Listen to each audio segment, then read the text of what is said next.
Station. This is Cindy Bray, the host of Heartbeat Radio. This is Paul Thierson, host of Star This Time. is Paul Schneiderman today on the 73rd edition. Hey, y'all! Welcome to Rainier Travelers Avenue Guide to Radio Venus and Mars and Princess Robin. On reaching for your godmothers. You guys know me. Carey?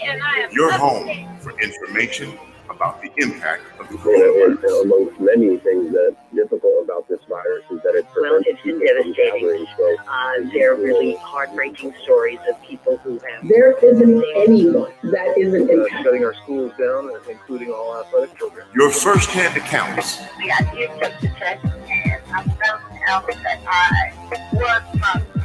A lot of people who know me, I'm still the first person they know. But it was almost like you were patient zero for South Seattle. Your stories of community coming together. Partner very heavily with Tacoma Urban League, who is doing some amazing work in response. We're doing things for small businesses. We're giving out loans for small businesses. And so I think it's very important that we have leaders who feel the I mean, I cannot tell you we're calling 20, 30, 40 this members. crisis in our community. We've been working to address it. Rainier Avenue Radio. Broadcasting 24 hours a day, 7 days a week. DJ Dirty John. Karen Z with Rainier Avenue Radio. Hey, this is Circular Cool. Rainier Avenue Radio.world. Rainier Avenue Radio.world. We got you covered. Local impact, global presence. We broadcast. Welcome to Rainier Avenue Radio.world and our weekly coverage of the impact on communities. This is a continuation of our series. I'd like to thank everyone for joining us again here. And then again, now we are aware of the fact that we are and more folks listening to that at 1.3. Rainier Avenue Radio.world is your 24/7 digital media hub. Tune in at Rainier Avenue Radio.world. Also find us on Facebook, Twitter, and TuneIn apps. Hello there, world. Bettina, Carey here. You're tuning into Rainier Avenue Radio, where we help you to shatter your glass ceilings. That's with an S, because we're shattering glass ceilings because they're meant to be shattered, not just broken. When you want something, all the universe conspires in helping you to achieve it. It's my favorite Paulo Coelho quote ever. And you must have heard it many, many times before. In today's show, we're going to be featuring Your Path is Your Destiny with Janaki Severy. Are you looking for some happy ending that will make your life work out? Did you think that when you were little, if you just got good grades, that life would just work out? Did you think that when you graduated from high school, life would just work out? Or like many of us, did you think if the right person came into my life, life would just work out? Someone told you all of that life would just work out. But what they forgot to tell you is that life is the magic and life is the destiny. What is true is that your path is your destiny. Quoting Janaki Severy there. Our guest today is Janaki Severy, and her work is to inspire those that she works with to have a magnificent path. Wouldn't that be wonderful to have a magnificent path? Her work basically is to inspire others so that they can savor their journey along the way, because it is that your path is your destiny. Janaki is known as a people development champion, and her company, Managing Dynamics, was founded in 1999, where she's been supporting her individuals and organizational clients through training, coaching, and working with teams. She's excellent at gaining trust and encouraging possibility thinking that builds long-term relationships with her clients. And she is also working with individuals in life, spiritual, and wellness coaching. As an intuitive and a skilled empath, she brings unique insights to her clients. And in addition, she's a national trainer for the emotional intelligence and for gifted folks and she's gifted in her interpersonal skills. By way of example, when we first met, I was attending a party for a mutual friend of ours at the Columbia Tower Club, the building tallest west of the Mississippi, or at least it was at one time. And when we were first introduced, she took my hands and she shook them, wrapping her hands around me. And she said, "You're a woman coming into her power for the first time in your life." And my eyes got big and I thought, how the heck did she know that? but she was absolutely right. And she had just been watching me on the dance floor. She had no knowledge about who I was. That's how empathic she is. So welcome, Jodiki. It's so great to have you here in the show. Thank you. It's wonderful to be here. I'm thrilled because I've watched your show and I know what a motivator you are, and that people really do well when they come around you because you're so empowering. Thank you so much. Well, that was way back in 2008. And we're friends now for life. But I think we might have had either a shared mother in another life, or that we just go back in our soul memory for a really long time. So, we've had some really great experiences together. And I know you've had some personal golden experiences in your life that you might want to share with us that really shaped your destiny. And you've been a person that's been on my path. And so I can't wait to dive into this topic with you. Well, I think, when I was a little girl, I loved fairy tales, and I actually was a really avid reader. And so at a very young age, I was going to the downtown library in Portland, Oregon, which had the scary fairy tales where if the prince failed, they lopped his head off. I mean, it was really tragic. And I had some sense that there was a fairy tale, but I also knew that there were some bad endings. I went to my traditional grade school and went to find more books. And of course, they had fewer. And when I found them, these books were kind of color-coded and had chocolate on top, metaphorically. And I were going through them like, where's the meat? And they said, oh, there's, the prince doesn't really die, sweetheart. He just fails. So I started questioning as a young girl, like, well, is it the original fairy tale where people come and go, but their path is the destiny? The knight who tried and failed has a greater, more rich life than the knight who tried nothing. And so I got very young thinking about, what is this path versus destiny? So all my family died by the time I was 26. That's 4 grandparents, mom, dad, and brother, all separate causes. And that threw me into, what is life? What does that mean? And so my first decision was that I would live a rich and full life, because I understood really at a young age, from 15 to 26, all my family passed, that things happen. And I learned that if you have a rich life, if your journey is full and you're always growing and learning, that I don't mean to say it doesn't matter where you end up, but on some level, if the richness is so good, even if you don't meet every single goal, you can feel that you've had a really full life. So that's one example of your path is your destiny, that it's really the journey and the quality of what happens. And I've watched you grow and evolve. And I'm always like, I would never say about Bettina, oh, she's reached something, because I don't think that's in your DNA. I think just about that time you go somewhere, I'm like, I'm at my computer going, well, 5, 4, 3, there she goes. She's walking to another nuance in her path. Yep, exactly. And, pivoting, the new word of the year, right? And last year when COVID had reared its ugly head, that became the thing to do. But I've been doing this my whole life, right? And we talk about it from a different perspective, you and I, where you're actually taking your opportunities to learn and grow from everything that comes in your path, and believing literally that everything is always exactly as it should be. Can you share with us a story about that particular belief that life is always as it should be when you're on the right path? I'll give you 2. One comes to mind, romantic relationships. And as a life coach, many times people come to me with their story about relationships. I don't have them. I miss the one I left behind. I miss the one who left me.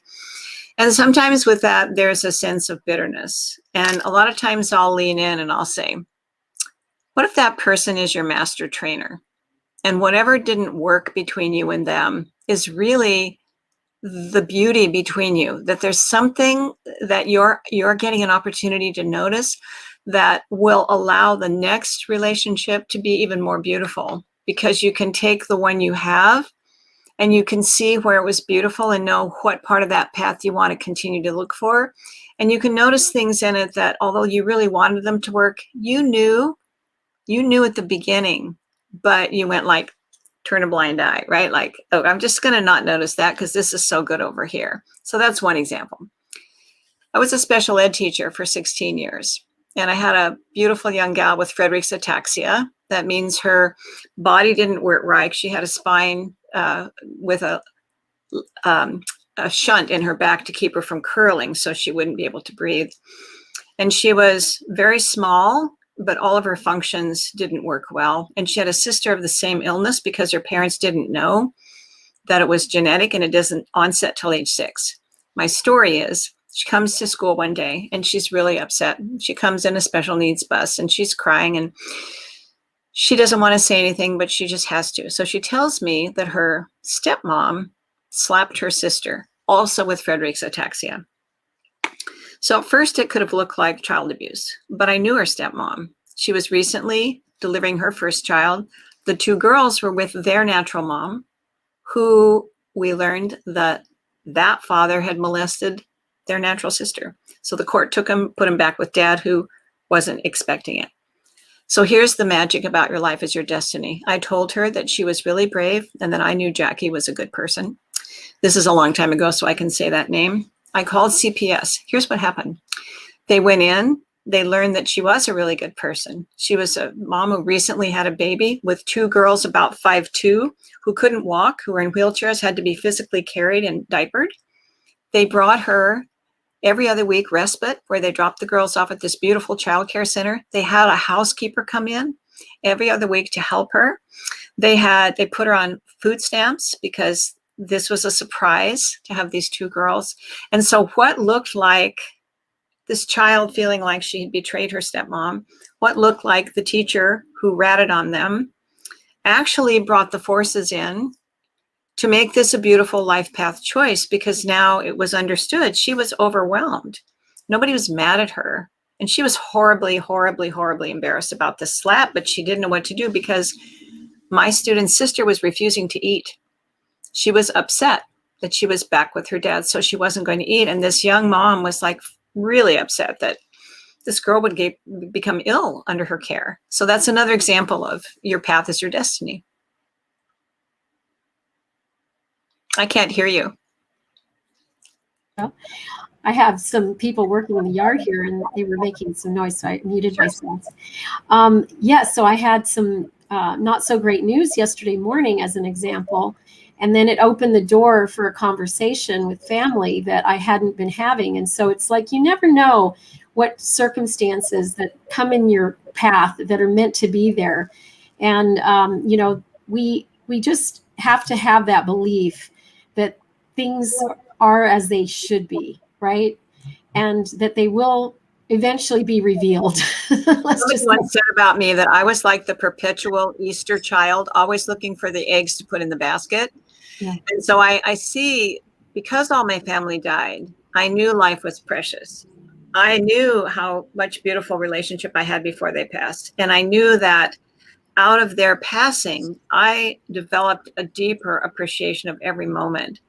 So it gave me that motivation to constantly grow and look for new ways to be more calm and empowered. And so like the summit, to go someplace where there are amazing people on a path of constant discovery, to know that every person there is the kind of person that's not focused on the destiny so much as the path continuing to reveal itself, and that belief that I 100% believe this is really going to be something that will be profoundly helpful for me. I can't understand it right at the moment. I'm not clear. But what I am clear about is that it will be revealed. Yes. And, I return to that quote that Paulo Coelho, my short version of that is that when you're on the right path, the universe conspires to help you. And that's not his quote. That's my shortened version of it. But I constantly run that in my head as a mantra. When I'm on the right path. And then what you're declaring in this conversation is that you're always on the right path. Yes. And your path is your destiny. And so, when you're in a quandary about whether or not you're on the right path, what can folks go to in their mind, in their heart, in their soul, in their spirit to get more clear about this distinction of you are on the path that is your destiny? Well, I think of Aldous Huxley. He said it's not what happens that makes a difference, it's what you do with it. So when something happens and you're feeling stuck, impacted, like you don't know what to do. You have that moment of feeling like I'm really tapped out. Stop. Breathe.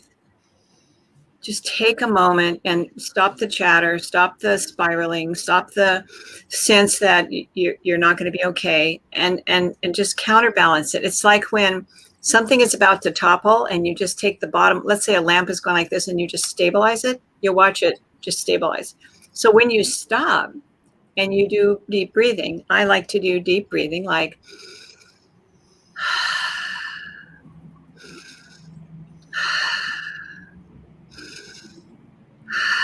that alone oxygenates your spine, gets oxygen to your brain, allows the vagus nerve, which is where you're holding your attention, to relax, and then ask, what is it about this situation that I can't see and I don't understand that is going to give me something beautiful to learn from, grow from, or understand? What is it about this situation that I can't see, don't understand? It's going to give me something beautiful, wonderful to allow me to grow. Yes. And we often refer, you and I, about this from the perspective of reframing. So you can take a situation, and I can do it in a matter of seconds now, where I might get some not so great news, or I might just be in a not so great moment. And I can take that and reframe it into looking, as I did the other day. I was with a friend, and I happened to be in the passenger seat, and we were coming up on a bridge that was about to go up. And so we had to stop. And so I took my attention away from my cell phone, and I looked, and to the right of me was this really ominous dark cloud, which we'd been warned about was coming, and that we were going to get a downpour with just suddenly. And I could see that. And then she was looking this way, and she looked farther right still. And she said, oh, look there's a rainbow. Different perspective. Then I, got caught by the rainbow and noticed, looking a little farther right still, wow, there's a double rainbow, which led to me leaping out of the car, because she's now stopped for the bridge, and got this really great shot of this double rainbow in Seattle, where you have this ominous darkness and this beautiful sunlight and these two rainbows. And it was totally, right in the moment, I knew my perspective, her perspective, my perspective, everything changes in perspective depending on the view that you come from. And so I'm always willing to look at my perspective and say, well, maybe that's my perspective in this moment, but if I turned a little bit farther right, maybe my perspective would be a little bit different. Or maybe I want to put myself in the shoes of another person and see if I can find my way to their perspective when there's disagreement. So share a little bit more about this reframing, because this is a really critical part of looking at your path.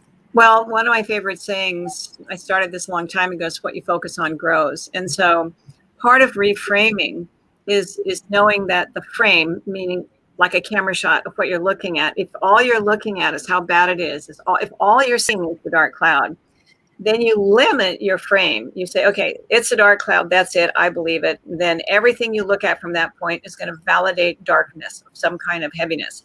When you reframe, you say, okay, what are the other ways that I can see it? And you gave a perfect example. In negotiations, we call it rotating the entry point. When you go into a negotiation, the first thing you want, so this is another kind of reframing, is called a BATNA.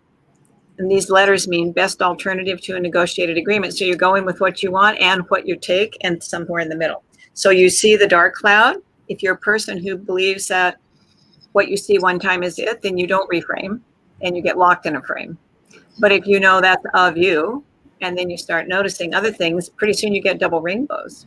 So the statement inside is, that's one perspective. How many more can I see? I don't have to give up my perspective. I can still choose dark clouds, but challenge yourself. Is there another way to see it? Is there another way to see it? Is there another way to see it? Is there another way to see it?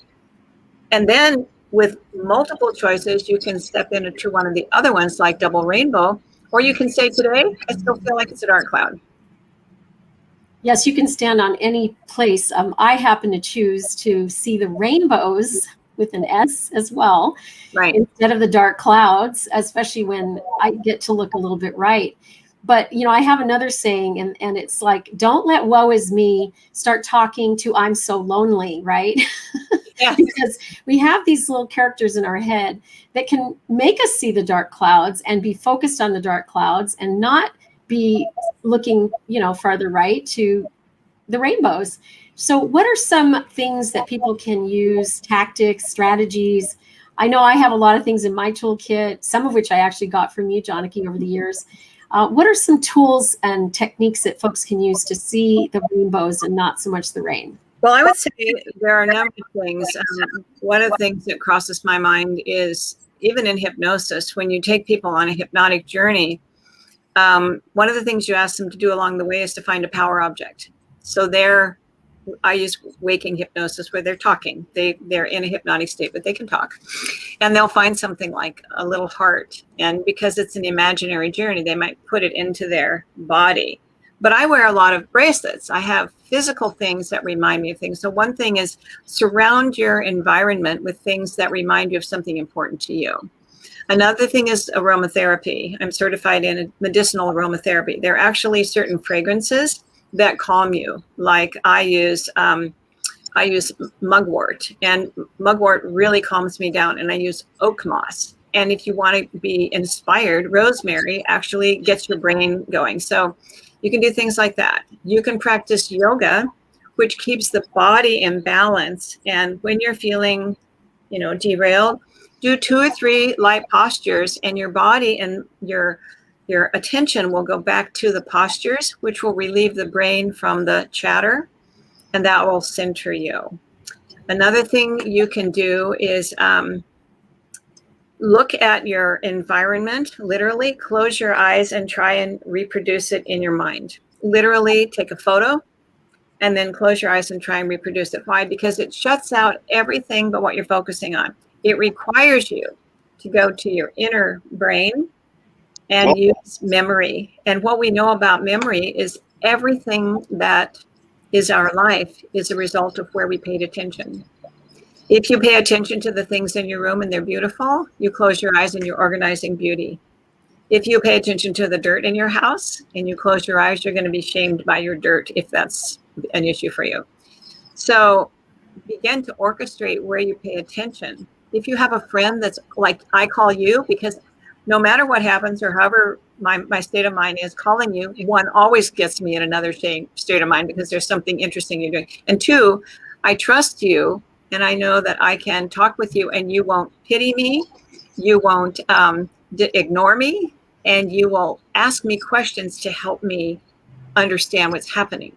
So find a friend that you believe more than not you can count on. And definitely, to your previous point about woe is me, do not call the people that are going to piggyback on your negative state of mind, because they're going to jump in and they're going to add their they're going to say, oh, I know just what you mean. And it's like this for me and yada, yada, yada. And pretty soon you're both going and you're tanking.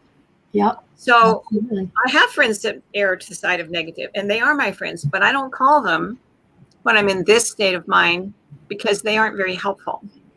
Yes, you're going to need someone that is like me. That's why we talk to surgeon. When a surgeon goes into surgery, I know you know this because you were a nurse. They have a plan of how their instruments are organized. They know which instruments best serve them in the order they're going to use them. Have a plan in your mind for when you get discouraged, derailed, struggle. We all do. Even though I teach these things, I use them too, because the brain sorts 80,000 times faster for danger. That means anything your brain doesn't understand or recognize, it goes like, what is that?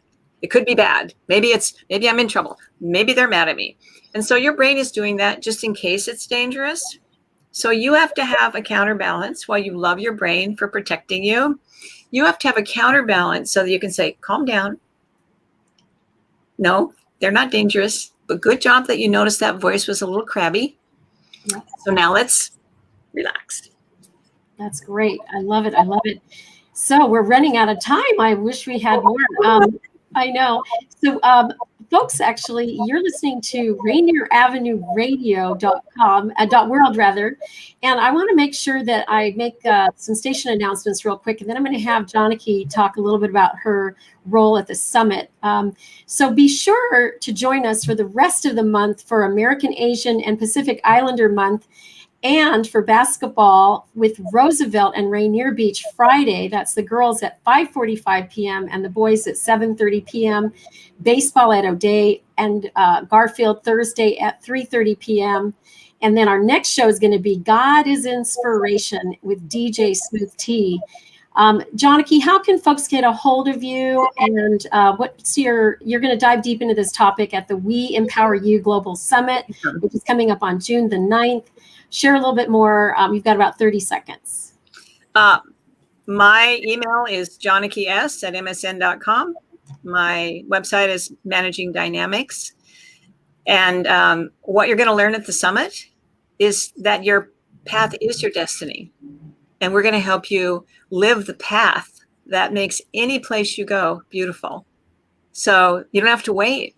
It's going to happen right now. You're on the path right now. Sandra Leahy says, thank you for the additional tips for grounding. And thank you, Sandra, for watching or listening. So I know that there's another place where you can get a little bit more of Janaki, and that's the We Empower You Global Virtual Summit, which is coming up June the 9th. So if you're struggling to run and to create a new business, a brand, and you need some help, you're going to want to come hear some strategies from us at the industry leaders that we're going to have, network with other entrepreneurs, and to create your business success that'll up-level your business and propel you to the top. Learn the best viral promotions that you can incorporate into your business and personal life. And get this, we have 500 sponsored tickets that you're going to be able to get from us. Just simply text my name, Bettina, to 555-888. This 12-hour marathon day is going to feature 34 speakers on the day, breakout sessions, mentoring, and fitness all through a 12-hour marathon. Thank you so much. It's been great to have you, Janaki. It's fantastic to be here with you again. Bye for now, everybody.